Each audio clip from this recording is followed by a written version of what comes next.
rekamannya juga. Record ya kan? Oke. Ya. Kita akan memulai ibadah kita pada sore hari ini. Baiklah setiap kita yang ada di saat ini boleh ada bersama. Kita mempersiapkan hati kita, mempersiapkan jiwa kita. Kita bersaat teduh, mengambil waktu untuk datang kepada Tuhan. Saat teduh dimulai.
Sudah selesai. Tema yang akan kita bahas sama dengan ibadah minggu, yaitu nasihat untuk mengampuni yang terambil dari Matius 18 ayat 21 sampai 35.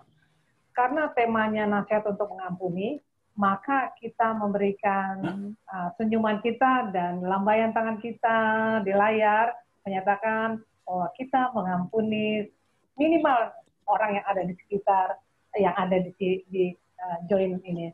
Halo, Bu Elis belum? Iya, oke. Mari kita menyatakan kesiapan hati kita mau bernyanyi, kita mau bermazmur bagi Tuhan. Seumur hidup kita nyanyikan lagu PKJ 7, bersyukurlah pada Tuhan.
Baik, kita bersatu di dalam doa.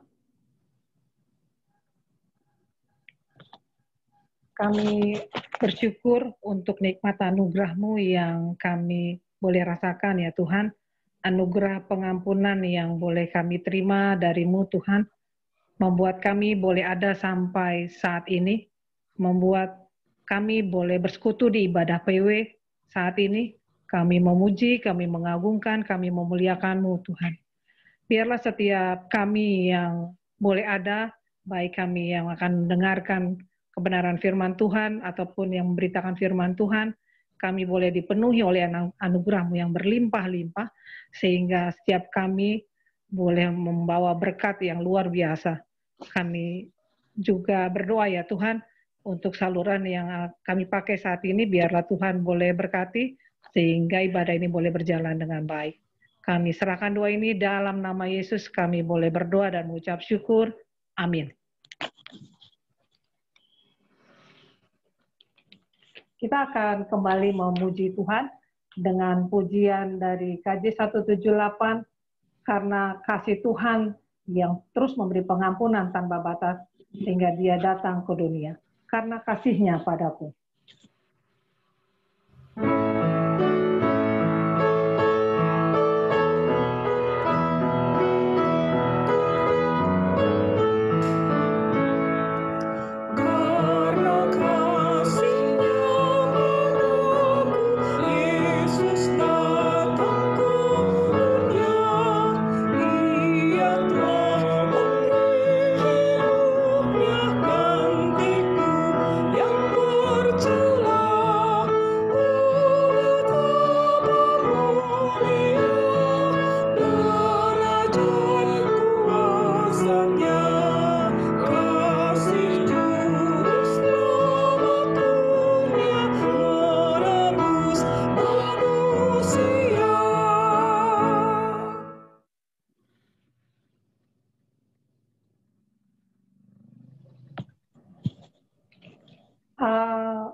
Dari kita semua yang ada di sini, waktu hari Minggu, siapakah yang mengikuti ibadah lewat YouTube?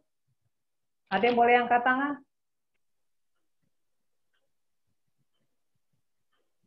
Kalau Kakak Marta pasti, karena yang bawa firman ya. Bu Iren, ada. Siapakah lagi yang ibadah? Oke. Meminta kesediaan Bu Mita untuk mensamrikan, merangkum isi dari Matius 18 ayat 21 sampai 35 yang sudah kita baca minggu lalu. Silakan Bu Mita, dibuka. Ya Bu, satu yang saya ingat itu perhitungan yang disebutkan oleh Kak Pendeta Marta waktu berkhotbah itu, yaitu mengenai hutang yang diampuni oleh raja itu berapa dinar ya, itu sebentar, dan itu jauh lebih besar daripada yang hanya 100 dinar yang dia punya hutang kepada temannya, tapi dia memasukkan temannya itu ke penjara. Sementara dia yang berlipat puluhan banyaknya itu diampuni oleh sang raja itu, gitu. Itu yang saya rangkumkan, bahwa begitulah besarnya kasih raja itu kepada dia, tapi dia tidak mengasihi, tidak mengampuni temannya, sehingga dia juga dihukum sama raja untuk diserahkan kepada algojonya. Itu yang bisa saya dapat di khotbah minggu lalu. Oke. Boleh Bu Susi, apa maksudnya isi dari Matius 18 ayat 21 sampai 35 kira-kira dirangkum gitu alur ceritanya. Silakan Bu Susi. Suaranya dibuka, Bu.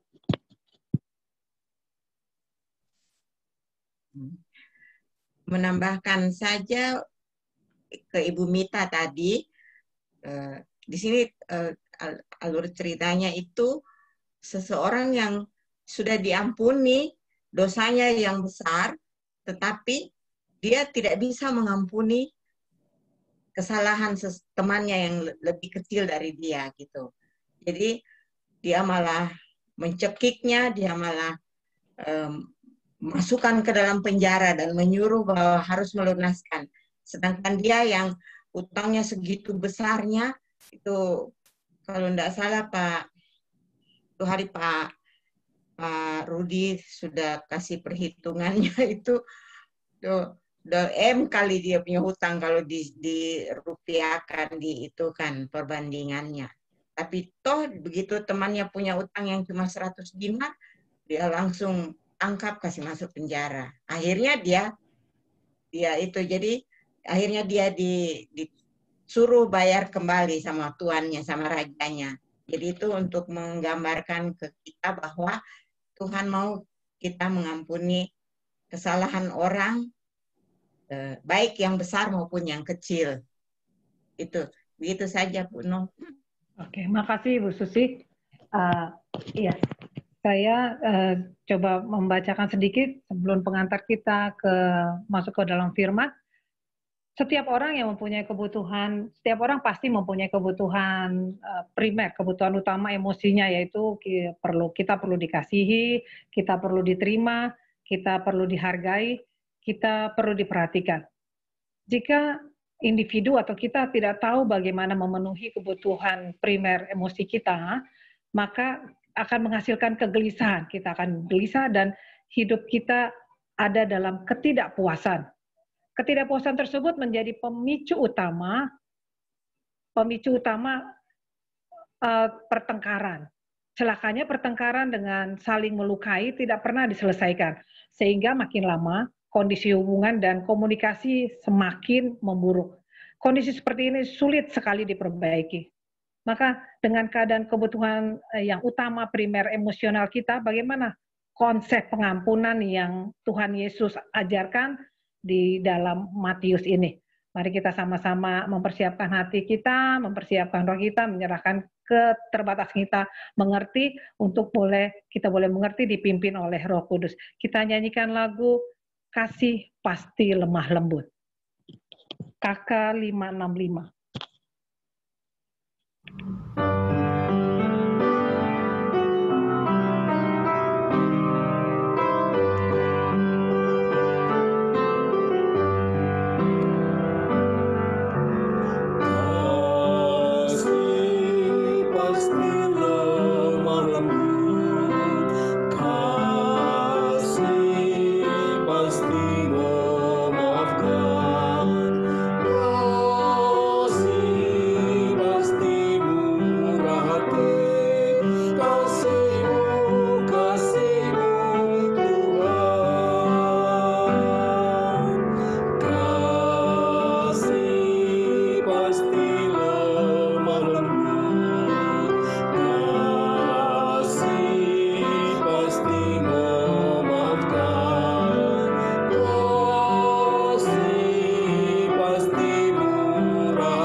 Mari kita satu dalam doa.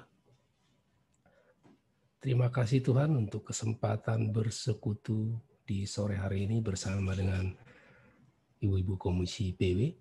Maka kiranya persekutuan ini biarlah ada dalam pimpinan-Mu. Dan ketika kami akan mendengarkan firman-Mu, biar Engkau juga yang memimpin kami, dan Roh-Mu memberi hikmat pengertian kepada kami, agar kiranya kami semua bisa dimampukan untuk mengerti, mencernanya, dan mengimaninya, serta menjadi pelaku-pelakunya. Oleh karena itu Tuhan, acara ini kami serahkan kiranya ke dalam nama anak-Mu, Tuhan Yesus Kristus, Juru Selamat kami. Amin. Kita dengarkan dulu pembacaan firman dari Matius 18, ayat 21 sampai dengan 25.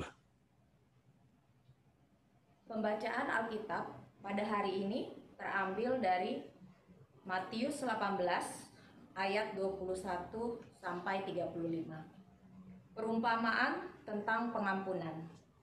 Kemudian datanglah Petrus dan berkata kepada Yesus, "Tuhan, sampai berapa kali aku harus mengampuni saudaraku jika ia berbuat dosa terhadap aku? Sampai 7 kali?" Yesus berkata kepadanya, "Bukan. Aku berkata kepadamu, bukan sampai 7 kali, melainkan sampai 70 kali 7 kali. Sebab hal kerajaan sorga seumpama seorang raja yang hendak mengadakan perhitungan dengan hamba-hambanya.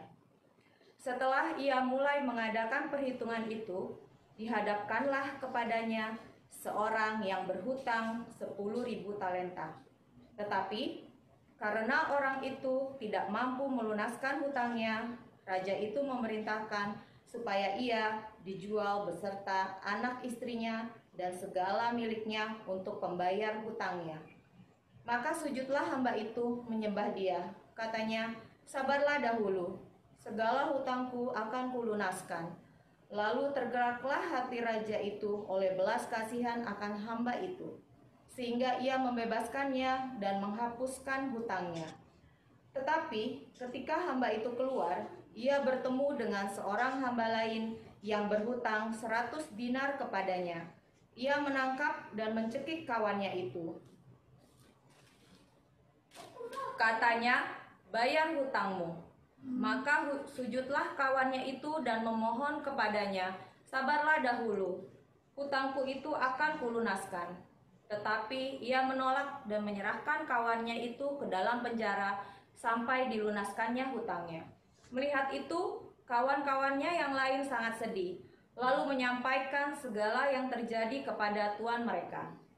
Raja itu menyuruh memanggil orang itu dan berkata kepadanya, hai hamba yang jahat, seluruh hutangmu telah kuhapuskan karena engkau memohonkannya kepadaku.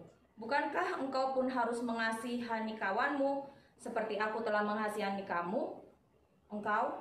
Maka marahlah tuannya itu dan menyerahkannya kepada algojo-algojo sampai ia melunaskan seluruh hutangnya. Maka Bapakku yang di sorga akan berbuat demikian juga terhadap kamu, apabila kamu masing-masing tidak mengampuni saudaramu dengan segenap hatimu. Demikianlah firman Tuhan. Saya share sebentar.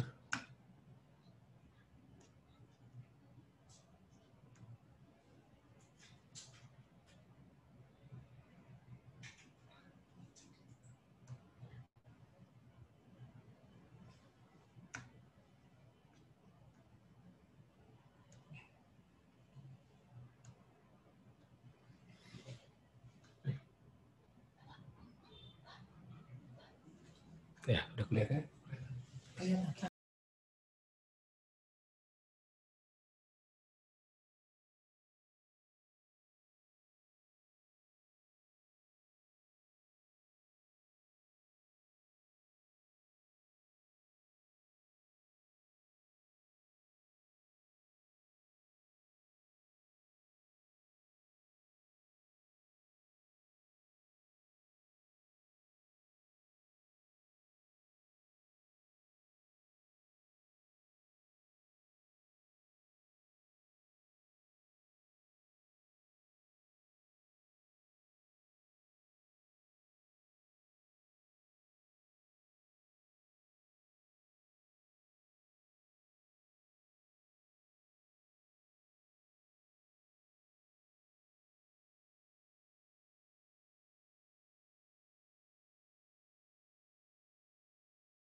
Maaf, ada kesalahan teknis. Oke. Nasihat untuk mengampuni ini tema kita pada minggu ini. Di minggu lalu kita dikasih tema nasihat untuk hidup berdamai yang diambil dari Matius 18 ayat 15 sampai dengan 20 ayat sebelum pembacaan kita di minggu ini. Nah, di pembacaan tersebut Yesus mengajar para murid bahwa kalau ada orang yang berdosa maka ada 3 tahapan untuk menanganinya. Pertama, menegur secara pribadi, kemudian menegur bersama saksi, kemudian yang ketiga dibawa ke sidang jemaat jika orang tersebut tidak mau. Nah, saat Yesus mengajar tentang hal tersebut, maka Petrus berpikir-pikir gitu.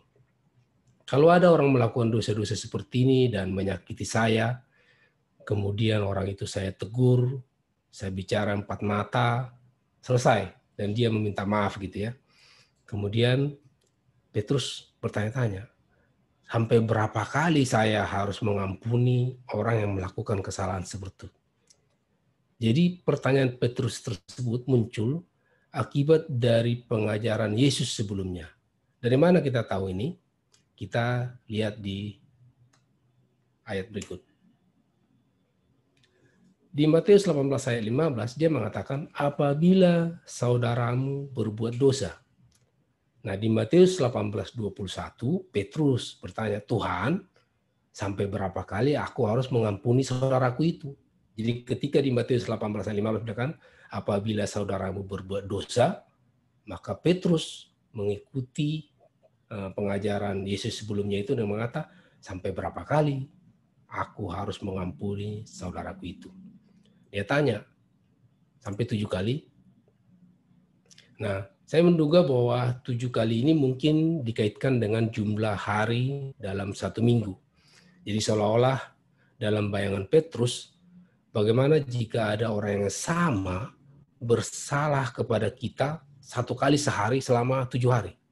Sebenarnya kalau kita bisa mengampuni orang yang seperti ini ya, salah terus, hari ini salah, besok salah, hari Rabunya salah lagi, Kamisnya salah lagi, gitu sampai dengan hari Minggu lagi, itu menurut Petrus harusnya sudah sangat baik posisi itu kalau kita bisa mengampuni orang yang melakukan kesalahan sampai 7 kali ini. Tetapi Yesus menjawab, bukan 7 kali, tetapi 70 kali 7 kali, 490 kali. Dalam seminggu itu berarti 70 kali itu mengampuni dalam sehari. Kalau dibagi 24 jam, maka kurang lebih kita harus mengampuni orang tersebut 3 kali dalam sejam.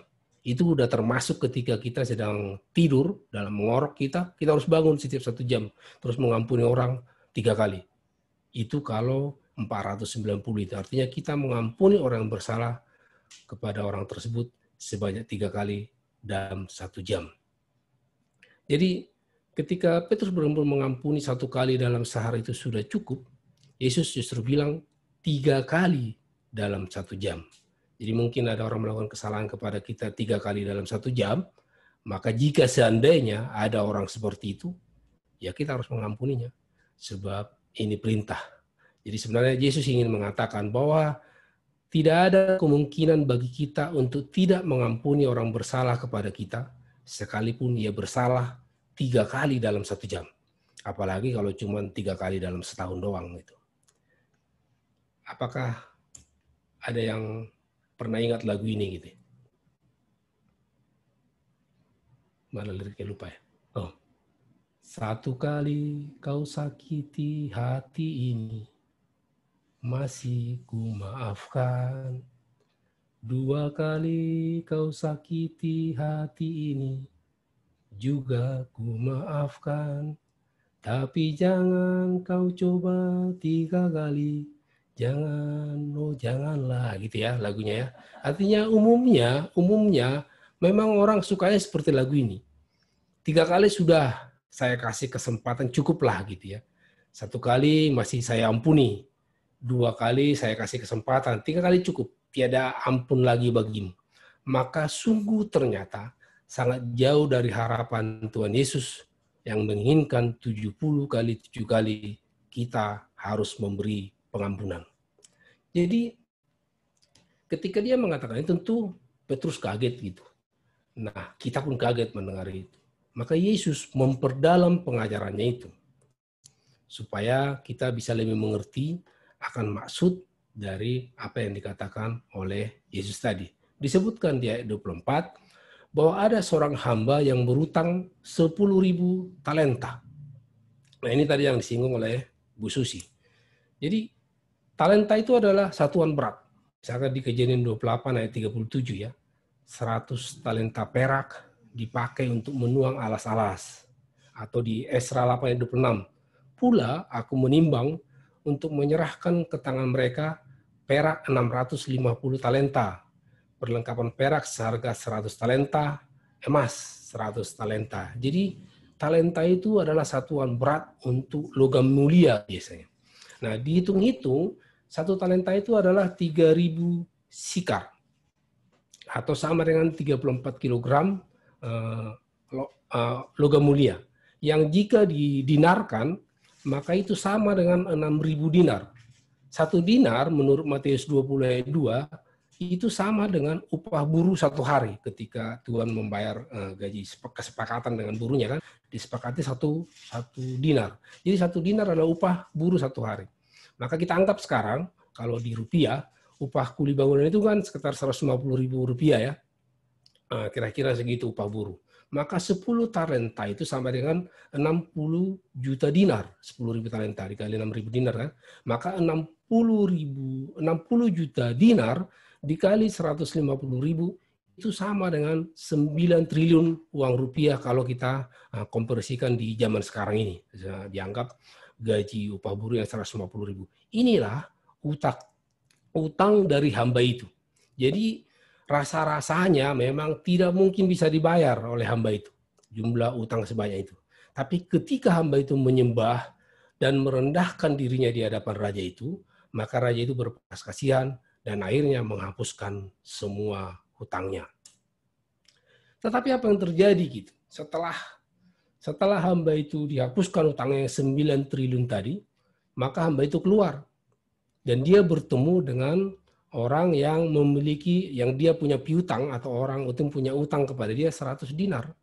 Dan dia langsung mencekik kawannya itu dan memaksanya untuk membayarnya. Meskipun kawannya itu juga sudah memohon belas kasihan seperti yang dia lakukan kepada raja. Tapi ia menolak dan bahkan menjemploskan kawannya itu ke dalam penjara. Nah, berita ini yang didengar oleh raja, dan raja pun marah dan menyerahkan dia ke tangan Algojo karena ia tidak memberikan pengampunan kepada temannya seperti dia mengampuninya. Demikianlah perumpamaan yang dibuat oleh Yesus untuk memperdalam pengajarannya tentang pengampunan. Dan dari penjelasan Yesus ini kita bisa melihat bahwa pengampunan Kristiani itu adalah pengampunan tanpa batas, baik secara kualitas maupun kuantitas. Jadi 9 triliun pun itu juga diampuni sebagai gambaran dari banyaknya dosa-dosa yang kita lakukan. Nah, di ayat 35 dikatakan demikian. Maka Bapakku yang di sorga akan berbuat demikian juga terhadap kamu, apabila kamu masing-masing tidak mengampuni saudaramu dengan segenap hatimu. Jadi jika kita mengacu pada ayat 35 ini, maka kita bisa menyimpulkan bahwa sang raja dalam cerita tersebut adalah gambaran dari Bapa yang di sorga, dan hamba-hambanya adalah gambaran dari kita sesama manusia. Jadi yang diinginkan oleh sang Bapa adalah agar kita memberikan pengampunan pada sesama dan saudara-saudara kita yang bersalah kepada kita, karena kesalahan kita yang lebih banyak telah terlebih dahulu diampuni oleh Bapa di surga. Dengan kata lain, biarlah kita menjadi saluran pengampunan karena kita telah diampuni. Kita wajib mengampuni karena kita telah diampuni.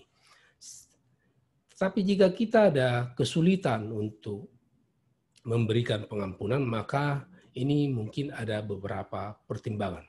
Jadi ingatlah, ketika kita sulit untuk melakukan pengampunan, maka dosa atau kesalahan kita kepada Tuhan lebih besar dari dosa atau kesalahan sesama kepada kita. Ini yang disinggung tadi oleh Bu Susi sama Inang Pendeta. Nah, yang kedua adalah Tuhan telah mengampuni dosa kita yang besar itu. Jadi tidak ada alasan untuk tidak mengampuni orang yang bersalah kepada kita. Karena pasti kesalahan orang itu jauh lebih kecil daripada kesalahan kita kepada Tuhan. Yang gambarannya tadi 100 dinar dengan 10.000 talenta atau 60 juta talenta. Itu kalau digambarkan ya. 100 dinar itu kalau dikonversikan ke uang logam dari orang Ibrani itu sekitar 6 peni namanya, 6 uang logam lah. Jadi 1000 dinar itu bisa masuk kantong gitu. 100 dinar itu bisa masuk kantong. Satu kantong cukup 6 peni. Tapi kalau 10.000 talenta itu dikonversikan ke peni, maka itu sama dengan sejumlah laki-laki dijabariskan sepanjang 8,6 kilometer. Nah, di mana setiap laki-laki itu membawa uang peni itu sebanyak 20 kilo di dalam karung. Jadi setiap laki-laki dijajarkan sepanjang 8,6 km, masing-masing laki-laki itu membawa uang peni sepanjang 20 kilo di dalam karung. Itu bandingannya dengan 100 dinar, yang mana hanya 6 peni kita bisa masukkan dalam kantong. Ini perbandingannya. Sehingga adalah hal yang mustahil kalau kita tidak memberikan pengampunan yang hanya 6 peni dibandingkan dengan 8,6 km dikali 20 kilogram uang peni gitu. Itu artinya perbandingannya sangat banyak. Oleh karena itu ada konsekuensi karena Tuhan sudah memberikan pengampunan yang cukup besar, cukup banyak kepada kita, tapi kita tidak mau memberikan pengampunan kepada sesama, maka ada konsekuensinya. Konsekuensi apabila tidak mengampuni, maka akan ada kerusakan relasi. Kita tahu hamba yang pertama tadi kan tidak mau mengampuni, maka dia sebenarnya telah merusak relasinya dengan raja. Dia juga telah merusak relasinya dengan kawannya dan tentu dengan dirinya sendiri. Karena dia juga hancur dan dijebloskan bersama dengan para logo-logojo. Selain itu, Tuhan juga ingin kita menjadi saluran pengampunan. Maka ketika kita tidak mau memberikan pengampunan, maka kita telah salah memanfaatkan pengampunan yang telah kita terima.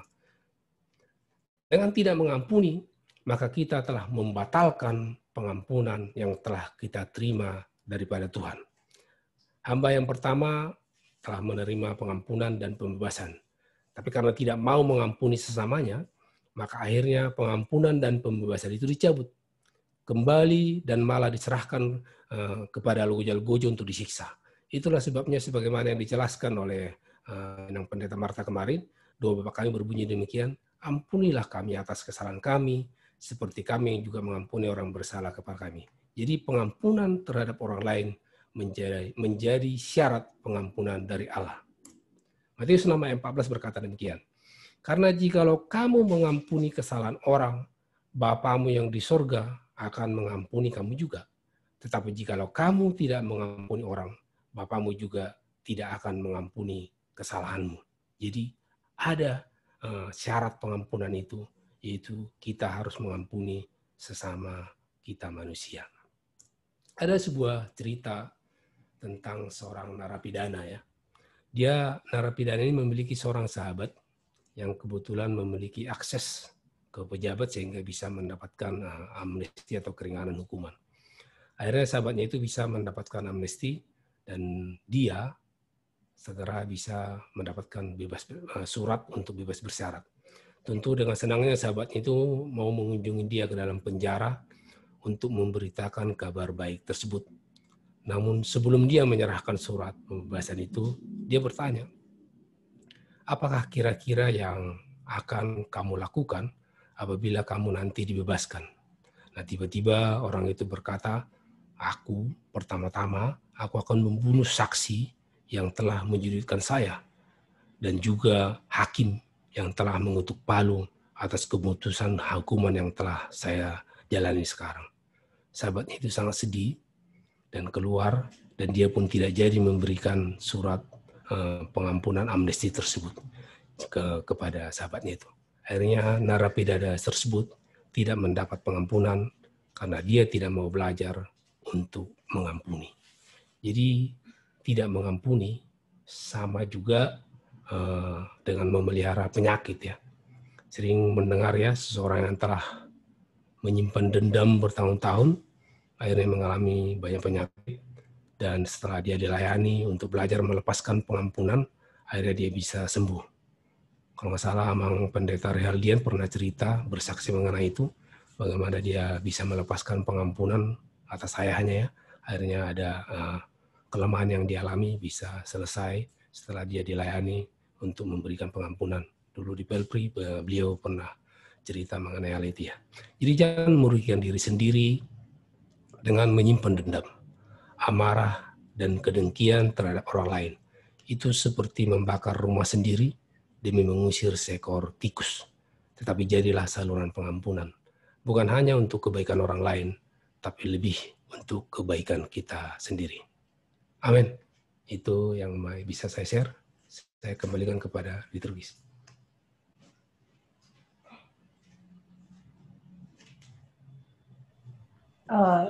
Langsung aja Pak Rudi. Bagi kita ada yang mau di-sharingkan seputaran mengenai nasihat untuk mengampuni, atau ada yang boleh bertanya, kita tanya. Kan di sini ada Kakak Pendeta, ada Ibu Iren, ada Pak Rudi, dan ada banyak penatua. Jadi kita boleh bertanya dan kita boleh men-sharingkan seputaran tema kita pada sore hari ini. Silakan.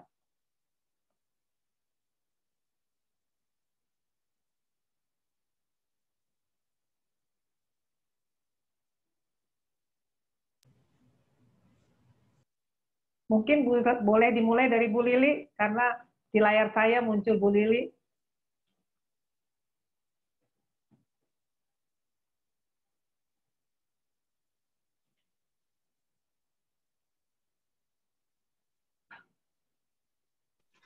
Ya, terima kasih Bu Novri.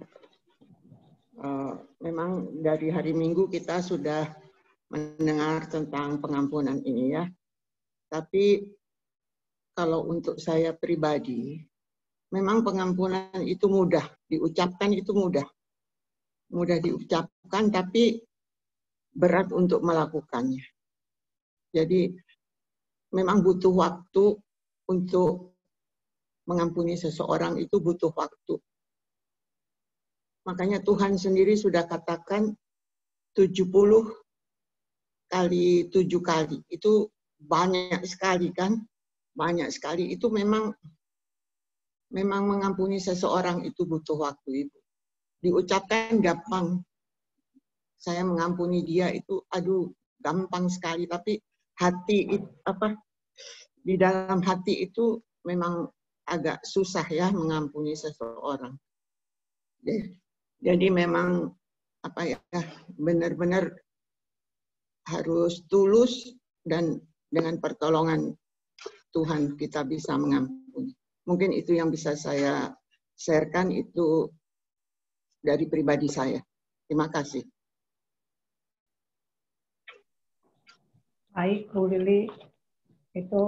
Nah, memang keadaan seperti itu, mudah diucapkan tapi sebenarnya sulit dilakukan.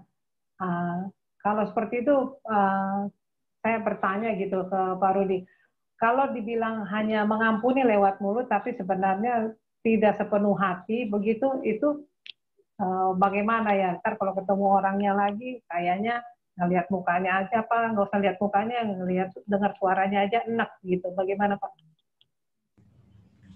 Ya. Tadi ayatnya kan mana tadi?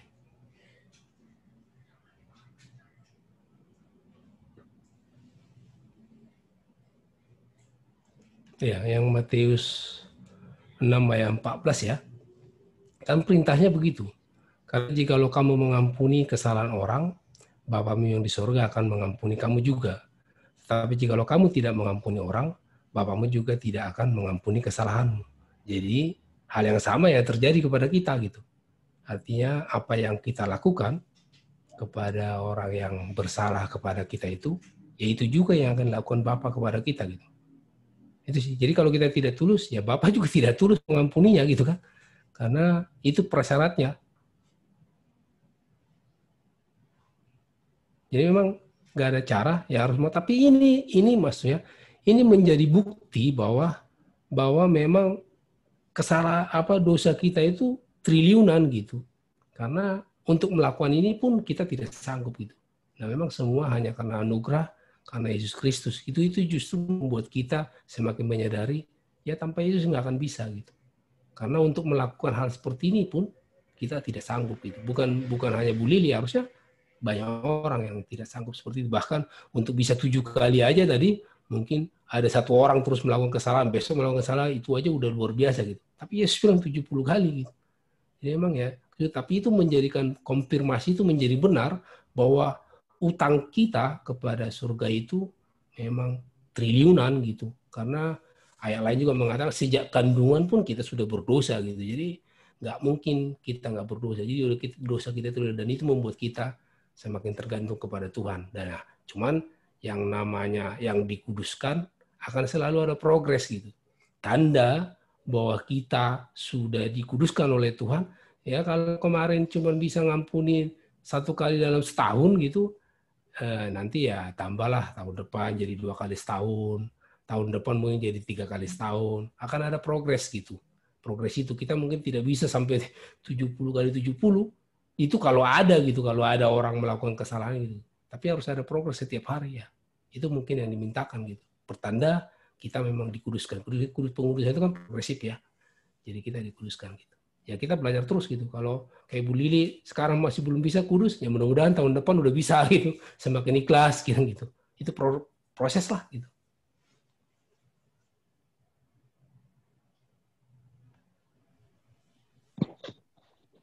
Baik, ibu-ibu yang lain, mari bersumbangsi. Saya mau menambahkan sedikit, Bu Nofri. Ya, Bu. Kalau misalnya minggu lalu kan kita bicara tentang nasihat untuk berdamai. Nasihat untuk berdamai ini juga menyangkut dengan pengampunan kan.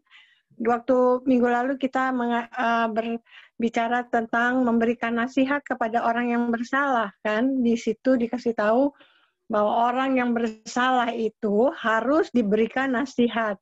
Baik dalam 2 orang secara 4 mata, kemudian nanti ada beberapa orang saksi, dan kemudian kalau dia bisa menerima itu dia kan dia diampuni seperti itu.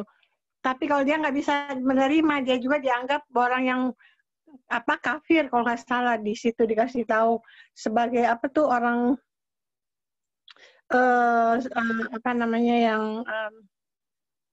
orang yang berdosa seperti itu. Artinya di sini bahwa ini juga kan sama berbicara tentang pengampunan kan. Nasihat, kita memberikan nasihat kepada orang yang bersalah kan. Tuhan juga menghendaki seperti itu. Jadi kita cuma tidak membiarkan, misalnya kalau dia bersalah, memang benar kita juga harus memberitahukan apa sih kesalahannya dia, dan dia juga harus mengakui kesalahannya. Misalnya kalau dia bersalah kepada kita, kita kasih tahu kenapa kita marah sama dia, atau kenapa kita jadi sakit hati kepada dia. Kita kasih tahu supaya dia juga tahu apa sumber bahwa kita marah sama orang itu kan. Jadi artinya ada timbal balik di sini. Jangan bahwa kita hanya terus-terus mengampuni. Ya deh, lu salah lagi. Ya deh, saya ampuni. Tahu nggak dia sih salahnya apa ke kita, seperti itu kan? Jadi kita juga harus bisa kasih tahu supaya ada damai sejahtera. Minggu lalu bicara tentang itu kan, tentang damai sejahtera. Kalau kita bisa memberikan nasihat kepada orang itu, dan juga tentu kalau kita berbuat salah, kita juga diberikan nasihat. Jadi ada timbal balik di dalam kita saling mengampuni. Jadi di sini bukan cuman kalau di yang kita baca saat sekarang ini memang dikasih tahu sama Tuhan bahwa kita harus 7 kali 70, artinya pengampunan tanpa batas. Tapi pengampunan tanpa batas itu juga ada syaratnya, bahwa apa yang Tuhan bilang ke kita, kita harus juga melakukan bagian bahwa kita harus memberikan nasihat juga, memberitahukan apa yang menjadi kesalahan orang tersebut, dan juga atau kita diberi nasihat apa yang menjadi kesalahan kita. Jadi kita biar tahu gitu, biar mengerti gitu kan, apa kesalahan. Mungkin orang kalau yang dibilang dia bersalah gitu belum tentu bisa langsung terima kan. Biasanya orang-orang kan, apa sih salah saya sebenarnya apa, kadang-kadang apa dia nggak tahu, dia nggak sengaja ataupun dia tidak mau tahu. Banyak di antara atau kita sendiri punya kecenderungan seperti itu. Tapi di sini memang kita harus minta, seperti Bu Lili bilang tadi, minta juga hikmat dari Tuhan untuk kita bisa menegur orang, ataupun kita ditegur sama orang lain atas kesalahan kita, kita memang harus minta hikmat kepada Tuhan, sehingga hati kita juga bisa tulus menerima kesalahan kita dan diampuni, ataupun kita juga bisa menerima kesalahan orang lain dan kita juga bisa mengampuninya. Demikian sedikit tambahan. Ya, Bu Esther. Terima kasih, Pak Rudi. Ya, maksudnya tema sekarang kan memang lanjutan dari tema lalu. Artinya orang itu bersalah, jadi ceritanya gitu. Orang itu bersalah, kita tegur. Ya, dia sadar, minta maaf gitu kan. Tapi besok melakukan kesalahan lagi, kita tegur. Atau mungkin panggil saksi lagi, panggil sampai ke jemaat. Besoknya bikin lagi gitu. Minta maaf, selesai. Besoknya bikin lagi. Nah, itu yang ditanya Petrus.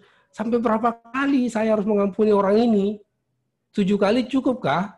Yesus bilang, enggak. 70 kali 7. Jadi maksudnya bukannya enggak kita tegur, sudah kita tegur dan dia mengakuinya dan minta maaf. Besoknya tapi pikir lagi. Yang diuji itu sampai berapa kali saya harus mengampuninya gitu. Jadi topiknya memang itu gitu. Nah, Yesus bilang 70 kali 7. Nah, itu yang jadi memang topik sekarang lebih kepada kita sebagai yang memberi pengampunan gitu. Tapi apa dong yang kita lakukan kalau terjadi seperti itu gitu.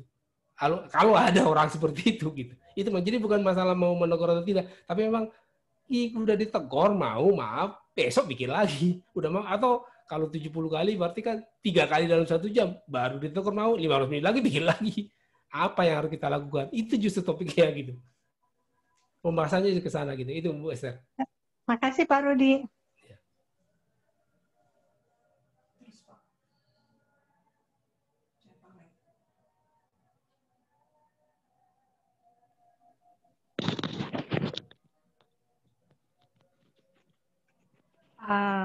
Bu Nova, halo Bu, boleh Bu buka suaranya? Halo Bu. Iya boleh, iya boleh men-sharingkan seputaran tema kita Ibu, silakan Bu Nova. Ya, kalau dari saya sendiri ya untuk misalkan nih untuk saling mengampuni nih misalkan ada nih seseorang yang kita misalkan ya kita lewat gitu. Terus dia buang muka gitu ke kita. Itu seperti apa? Tapi dalam hati saya sih saya nggak pernah ada salah ke orang itu. Tapi kenapa kok tiba-tiba dia seperti buang muka atau apa gitu. Tapi semenjak ini, ya kalau saya rasa sih dengan orang ini juga saya nggak pernah ada masalah atau apapun itu. Jadi ya kira-kira itu apa untuk kita, tapi ya untuk saya sendiri sih saya udah nggak ada berasa salah apa-apa ke dia, saya udah ampuni dia ya seperti itu aja sih Bu. Itu kalau kayak gitu misalkan ada apa dengan orang itu misal seperti itu. Silakan Pak Rudi. Kita dulu punya tema dan Pak bilang gini, kita semakin bertambah akrab dengan orang yang kita doakan gitu ya, bertambah apa gitu kira-kira gitu, mungkin Bu Iren itu. Dan saya sih udah mempraktekkan ini ya, artinya kalau ada seperti tadi kasus dengan Bu Novalin gitu, ada merasa nggak senang atau ada sesuatu lah dengan orang itu gitu ya, mungkin pertama-tama doakan gitu, karena memang itu kalimat itu benar gitu. Kita memang akan semakin bertambah akrab dengan orang yang kita doakan gitu. Karena kan lucu ya, kita doakan orang itu, misalkan ya, tapi tiba-tiba kita tidak mau bertambah akrab dengan orangnya. Kan lucu, doa kita itu seperti doa apa gitu. Ketika kita sudah mendoakan orang itu, pasti kita juga ingin bertambah akrab dan bertambah baik dengan orang itu. Kalau enggak, doa kita itu doa apa ya? Doa yang tidak benar pasti. Kalau doa yang benar, ketika kita mendoakan seseorang, sekalipun kita tidak mungkin ada sesuatu dengan orang tersebut, tidak senang atau apa, pasti besoknya ada perasaan yang lain terhadap orang tersebut untuk kita bisa menjadi semakin baik gitu. Jadi mungkin kalau ada yang kita nggak mengerti, tapi kayaknya hubungannya kita juga nggak ngerti, tapi nggak jelas lah gitu, mungkin dicoba dengan doa ya. Itu kali ya. Kalau kita kecuali kita udah tahu bahwa memang ada kesalahannya seperti tadi ya, kita ampuni. Tapi kalau kita mengerti, menurut saya doakan saja dulu. Tapi mungkin Bu Iren ada yang nambahin kali.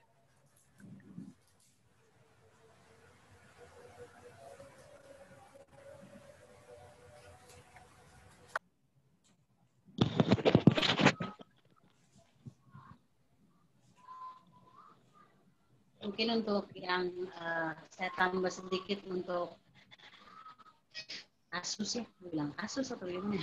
Yang Bu Nova alami itu, ya tadi seperti yang Pak Rudi bilang, ya kita nggak bisa, artinya tiap orang kan punya karakter yang beda-beda ya. Kita nggak pernah tahu apakah mungkin itu dilakukan ke kita atau ke orang lain, jadi kita nggak usah prasangka, ya udah selama kita merasa ada hal yang tidak kita lakukan atau kita nggak pernah lakukan hal yang menyakiti dia, ya seperti biasa aja gitu. Tapi kalau kita merasa sakit hati dengan itu, ya kita datang sama Tuhan, berdoa minta ampun. Artinya mengampuni itu kita pakai konsepnya Tuhan ya, bukan konsep dunia. Karena dunia bilang mengampuni itu rugi. Rugilah, ngapain kita ampuni? Kita buat baik sama dia, orang dia nyakitin kita, rugi kalau dunia bilang. Tapi kalau Tuhan bilang, itu harus, apapun yang terjadi. Artinya cerita pembacaan kita hari ini, itu nggak perlu dijelaskan panjang lebar, dengan perbandingan itu aja kita udah bisa ngerti maksudnya. Jadi mengampuni itu bukan sebuah pilihan, bukan sebuah tawaran, tapi itu memang keharusan. Tanda seorang bertumbuh adalah dia mengampuni. Itu tanda dia bertumbuh, tanda dia beriman kepada Tuhan. Jadi kalau dibilang Bu, kalau misalnya suruh mengasihi gampang, tapi kalau mengampuni itu kayaknya repot sekali gitu ya. Karena kita masih menerima firman sesuai dengan kondisi kita. Tapi kalau Yakobus bilang tidak ada yang berat, ya Tuhan yang memampukan kita. Karena memang kita nggak bisa kok. Mengampuni itu sifatnya Tuhan. Jadi kalau kita mau bisa mengampuni, ya hidup dalam Tuhan, pasti mampu untuk mengampuni. Kayaknya poinnya cuma di situ. Jadi Bu Nova, tadi Pak Rudi udah kasih saran yang sangat baik gitu ya. Kita akan akrab dengan siapa kita berdoa, kepada siapa kita berdoa, dan untuk siapa kita berdoa. Kita akan akrab ada di situ. Itu aja Pak Rudi, tambahan dari saya. Makasih.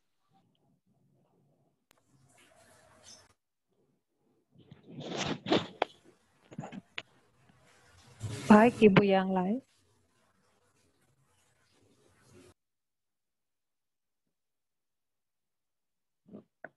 Ibu Elis Rante, Bu. Silakan Bu Elis Rante, dibuka suaranya Bu Elis. Udah semuanya sama, tadi sudah kena semuanya Bu, udah ngerti. Udah kena dibilang sama Bu Lili, sama Bu Esther sudah sama semuanya itu. Jadi kita harus doakan dan harus mengampuni. Kalau kita tidak dalam Tuhan memang susah. Sudah terjawab semua, sudah disampaikan. Puji Tuhan. Sudah terjawab Bu ya. Ya, terima kasih. Tuhan berkati ya. Tadi yang dibilang Bu Iren, memang ayat ini udah cerita soal pengampunan gitu, nggak usah dilebih-lebihkan lagi. Karena memang menjadi susah ketika ditafsirkan keluar dari masalah pengampunan gitu. Kan ada orang pernah bertanya mengenai ayat ini gini ya. Kalau begitu, kalau harus diampuni 70 kali 7, ya udah saya berutang aja, boleh dong pakai ayat ini gitu kan. Saya utang, nggak dibayar, kan diampuni. Besok saya utang lagi, kan dia harus mengampuni. Kalau dia nggak mengampuni, dia salah gitu. Besoknya saya utang lagi gitu kan. Nah itu karena ayat ini dipakai gitu tidak sesuai dengan konteksnya. Jadi ceritanya memang cerita soal hutang, tapi makna sebenarnya nggak ada. Makna sebenarnya ada soal pengampunan. Itu cuma gambaran gitu. Nggak benar kalau dengan kata lain jadi kita bisa berutang gitu. Ini benar-benar murni kita harus mengampuni sebagaimana Tuhan telah mengampuni kita telah terlebih dahulu. Nggak ada yang selain itu, nggak ada tafsiran lain gitu. Hanya itu tafsirannya memang. Ditafsirkan di luar itu menjadi kacau gitu. Karena kalau dibilang, wah Tuhan harus diberitahu ya ayat berapa itu, seolah-olah Tuhan bukan maha tahu, kacau lagi gitu. Tapi memang ayat ini tidak ada cara lain, ini hanya bercerita tentang kita harus mengampuni karena Tuhan telah mengampuni kita. Di luar itu tafsiran lain nggak ada gitu. Benar kata Bu Iren tadi, tidak perlu dibahas banyak-banyak. Karena kita belajar mengampuni, sebenarnya lebih ke situ aja temanya gitu. Oke, ditutup satu orang lagi, saya rasa dari PW ya. Salah satu Bu Yusti atau Bu Lucy, silakan. Boleh dibuka suaranya, Bu Yus?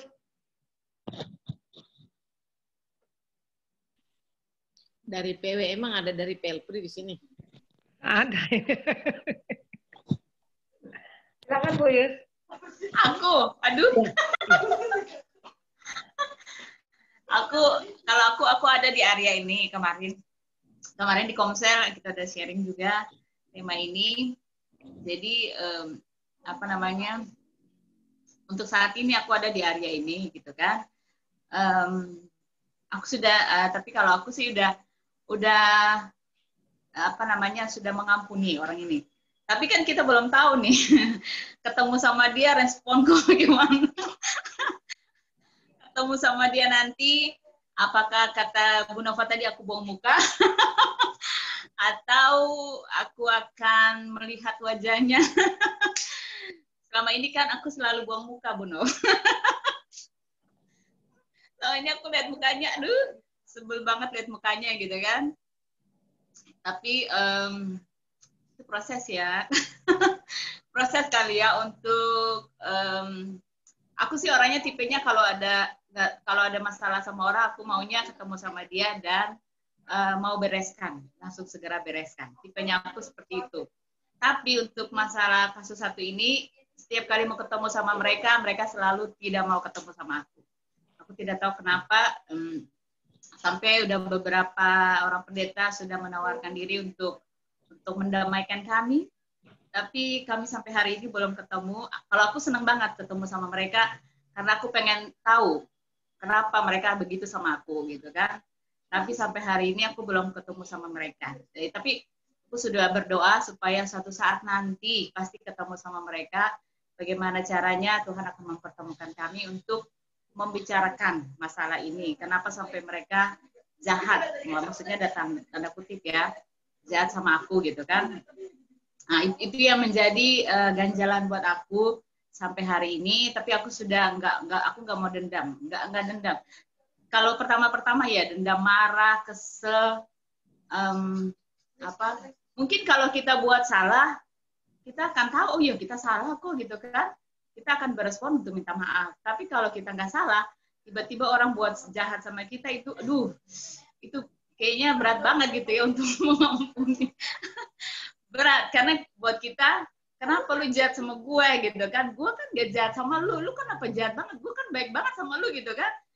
Gue tuh, ya ampun, ya. Akhirnya kita ungkit-ungkit gitu kan, kebaikan-kebaikan yang pernah kita buat. Dan itu membuat kita jadi nggak sejahtera. Pasti marah, pertama marah seperti itu. Ya aku alami seperti itu gitu kan. Ya, orang kenapa sih jahat banget sih sama gue?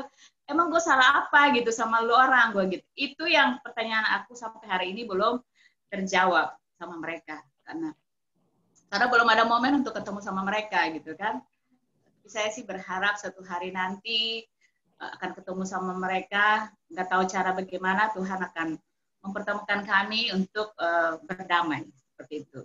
Mungkin kalau ngomong gini sih udah berdamai gitu kan. Saya sih udah nggak mau nggak mau dendam, nggak mau benci.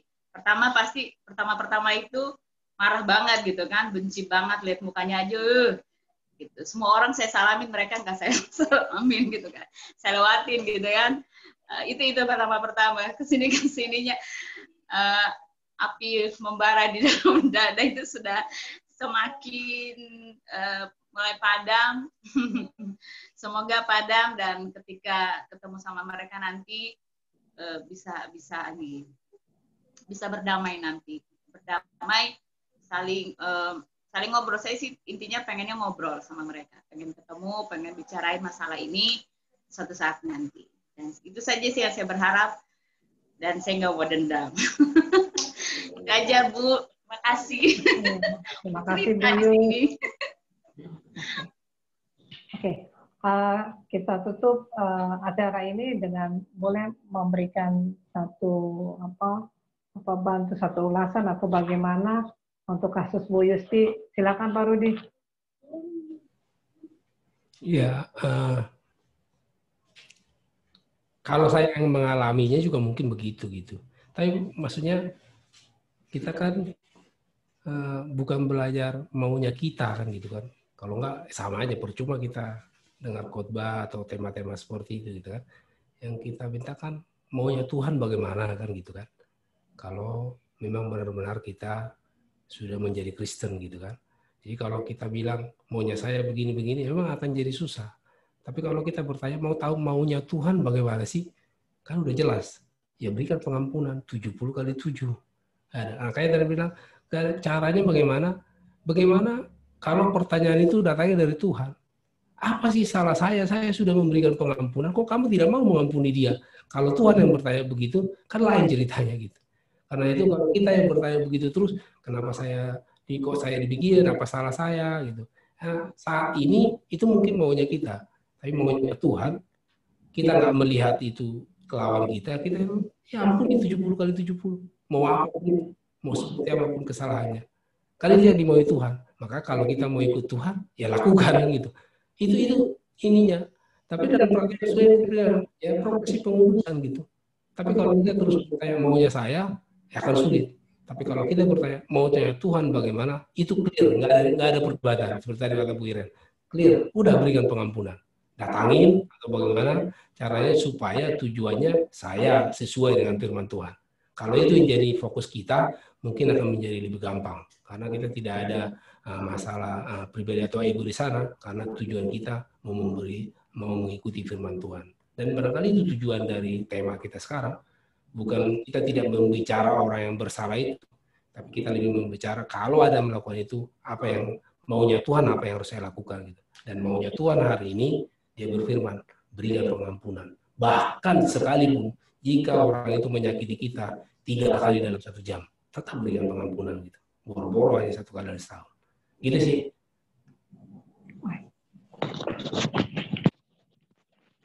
Terima kasih Pak Rudi.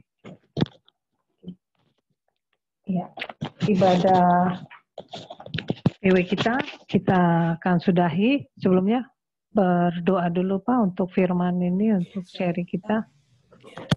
Mari kita satu dalam doa. Hari ini kami mendengarkan firman-Mu ya Tuhan.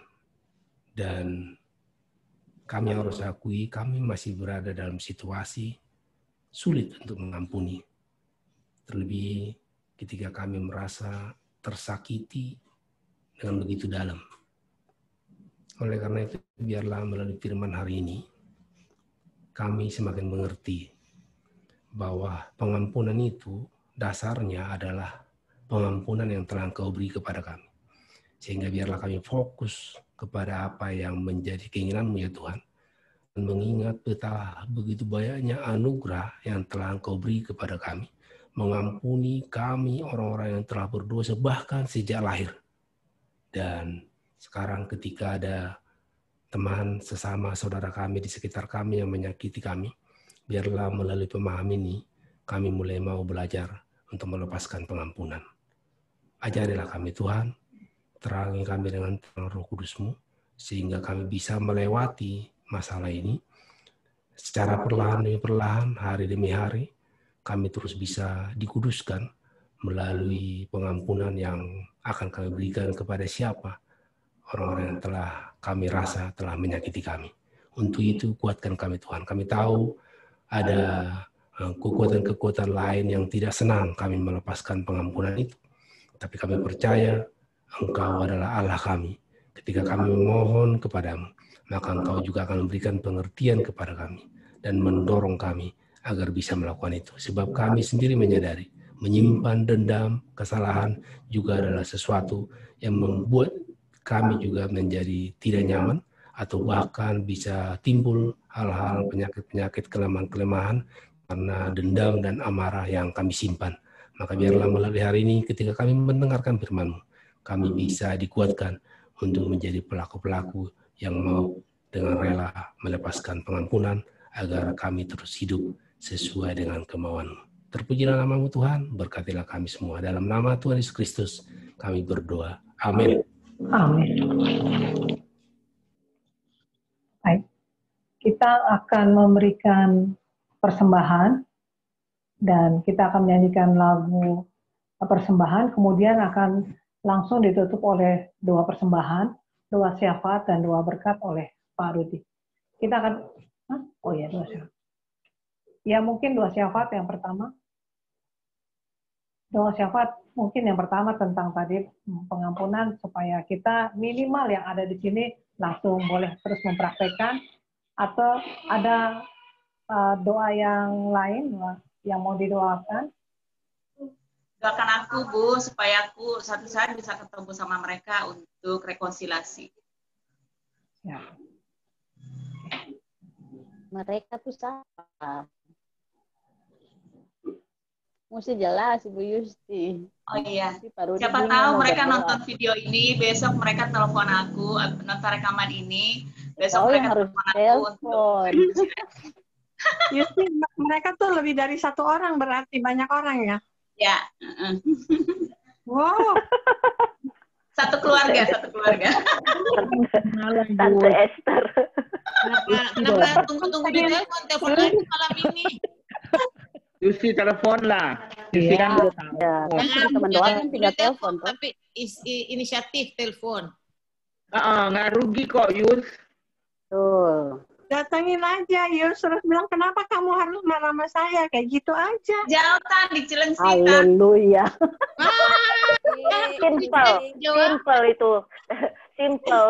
Bisa titik pendeta mata. Telepon aja, nggak ada ruginya kok. Pak, berdoa untuk Nasya ulang tahun kan hari ini ya. Oh. Ulang tahun ya buat Nasya, Pak. Nasya. Tante Esther. Oh iya, Nasya ya. Selamat ulang tahun. Selamat ulang tahun melahirkan, Tante Ipon. Mama Nasya, selamat ulang tahun Nasya ya. Nasya. Kemarin juga ada Kak Nia ulang tahun juga ya, Kak Nia Lopulu. Bang Robert. Oh iya, sama Pak Robert, satu tim itu. Pak Robert udah banyak banget yang kasih selamat ulang tahun. Ya. Mungkin ada beberapa ratus. Anak-anak yang PTS ya. Anak-anak PTS. Telepon langsung lah. Nggak rugi kok.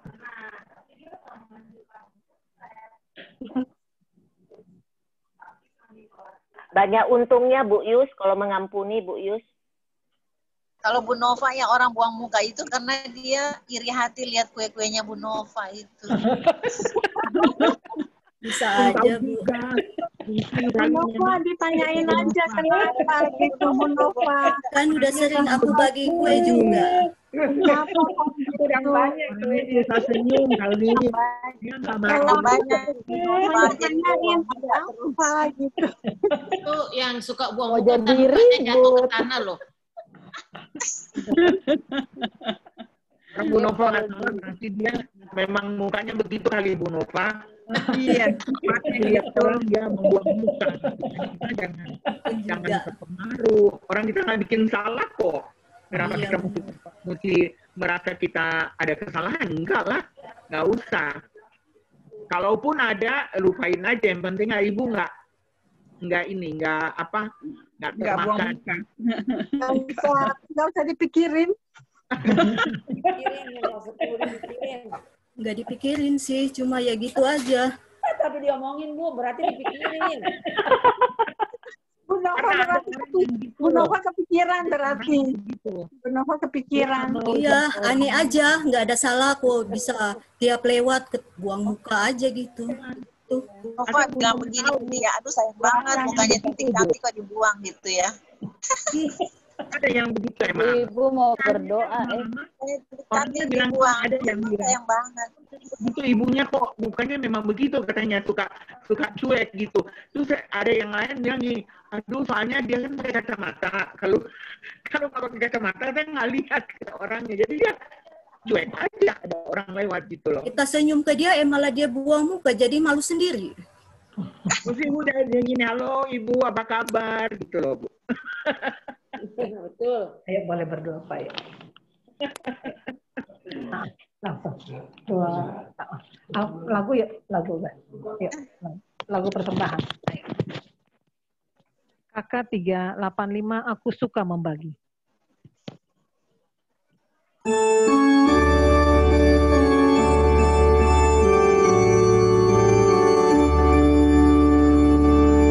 Aku suka membagi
Mari kita berdoa.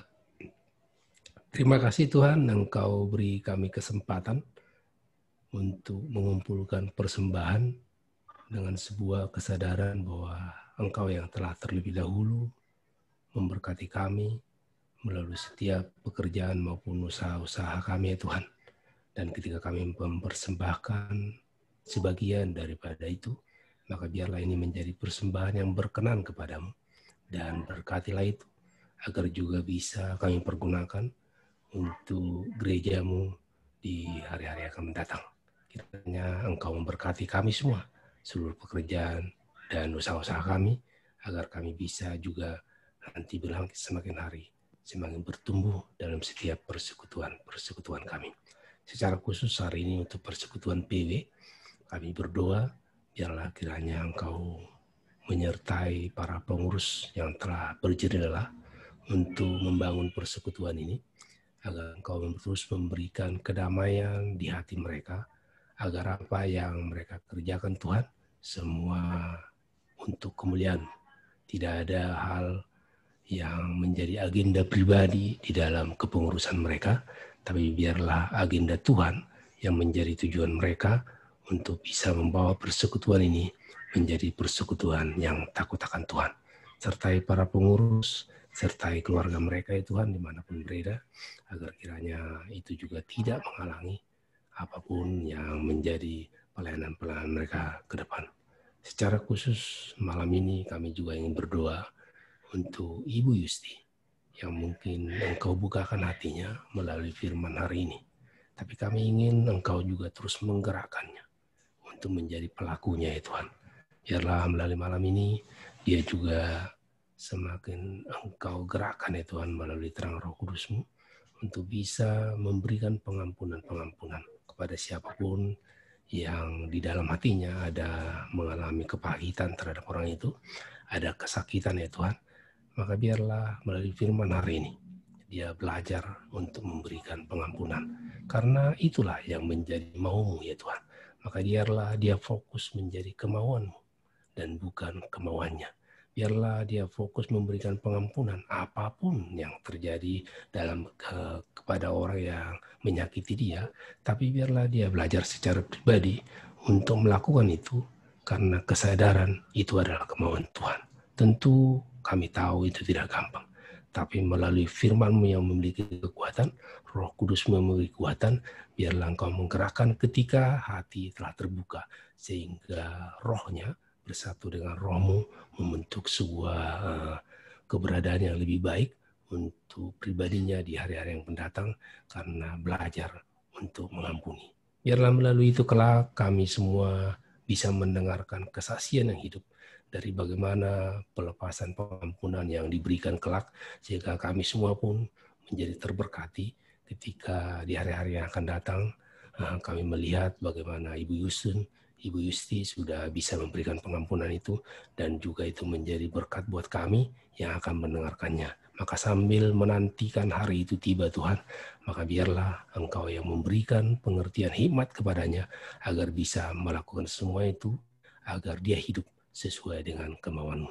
Berkati juga seluruh keluarganya Tuhan, suami, anak-anaknya, biarlah menjadi keluarga yang terberkati, jauhkan segala penyakit berbahaya dari mereka semua, agar keluarga ini tetap menjadi keluarga yang damai sejahtera dan yang tetap mau terus melayani Engkau dalam setiap pelayanan-pelayanan mereka. Terpuji dalam nama Tuhan untuk semua itu, biarlah berkat-Mu terus mengalir dan otoritas-Mu yang tunggal hadir di tengah-tengah keluarganya. Begitu juga dengan kami semua ya Tuhan, yang hadir di tempat ini, secara khusus untuk NASA yang sedang berulang tahun, atau Nial Kolo, begitu juga dengan Robert yang bertambah umurnya pada hari ini Tuhan. Maka dengarlah doa-doa mereka ya Tuhan yang mungkin terucap ataupun tidak terucap dari dalam sanubarinya. Ada permohonan-permohonan yang dalam dari hatinya ya Tuhan. Maka biarlah Engkau mendengarnya ya Tuhan, dan biarlah itu semua permohonan itu bisa jadi dan seturut dengan kehendak-Mu. Biarlah Engkau yang mengirim dari surga apapun yang menjadi permintaan mereka ya Tuhan dari yang paling dalam, agar menjadi sukacita yang indah buat mereka nanti ya Tuhan, menjadi hadiah ulang tahun mereka di hari ini. Maka kepada mereka semua, apapun pekerjaan mereka, kesibukan mereka, dimanapun mereka, biarlah Engkau yang menyertai mereka semua ya Tuhan. Dan kami juga berdoa untuk anak-anak yang sedang akan menjalani PTS, kiranya Engkau menyertai mereka agar persiapan yang melakukan untuk menghadapi ujian-ujian tersebut bisa berjalan dengan baik. Ajarlah anak-anak ini menjadi anak-anak yang mau bekerja dengan keras, sehingga ketika semua itu dilakukan, mereka melihat hasilnya dan menyadari bahwa itu semua bisa mereka lakukan karena ada Tuhan yang menyertai mereka. Sehingga kelak ketika mereka lulus, mereka bukan hanya dengan lulus dengan nilai semata, tapi mereka juga menjadi orang-orang yang akan takut dengan Engkau ya Tuhan. Dan kami semua para orang tuanya, biarlah Engkau bekali agar bisa menjadi contoh suri teladan bagi anak-anak ini, agar mereka pun bisa melakukan semuanya seperti kami juga melakukan, kami yang takut akan Engkau ya Tuhan, menjadi contoh di depan anak-anak ini untuk menjadi juga anak-anak yang takut akan Tuhan. Untuk itu ya orang-orang yang hadir di tempat ini juga ya, kami serahkan ke dalam tangan semuanya satu persatu, agar juga menjadi orang yang terberkati secara khusus untuk malam ini. Kalau ada juga di antara kami semua yang juga masih belajar untuk mengampuni juga ya Tuhan, biarlah mulai malam ini kami semakin dikuatkan untuk melakukan pengampunan tersebut. Mungkin di tengah-tengah keluarga kami, atau di keluarga besar kami, atau di tengah-tengah lingkungan kami, ada orang-orang yang harus kami berikan pengampunan Tuhan. Biarlah kami malam ini mulai belajar berdoa untuk mereka-mereka yang menurut kami ada menyakiti kami.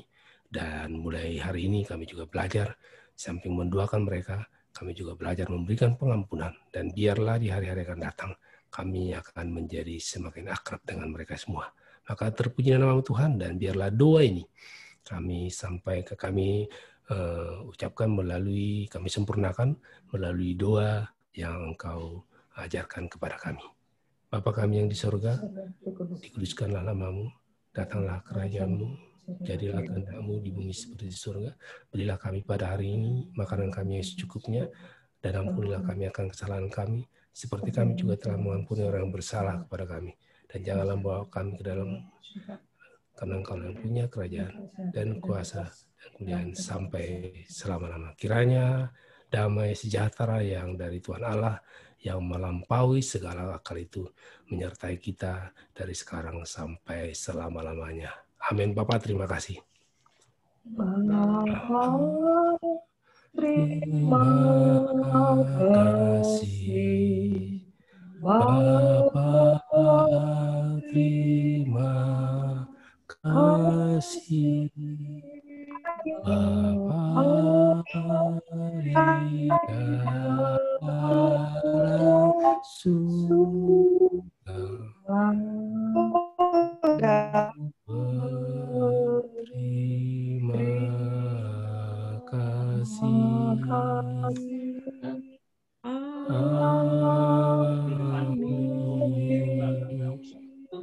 Selamat sore. Terima kasih. Terima kasih Pak Rudi. Terima kasih Bu Nov. Pak Rudi, Bu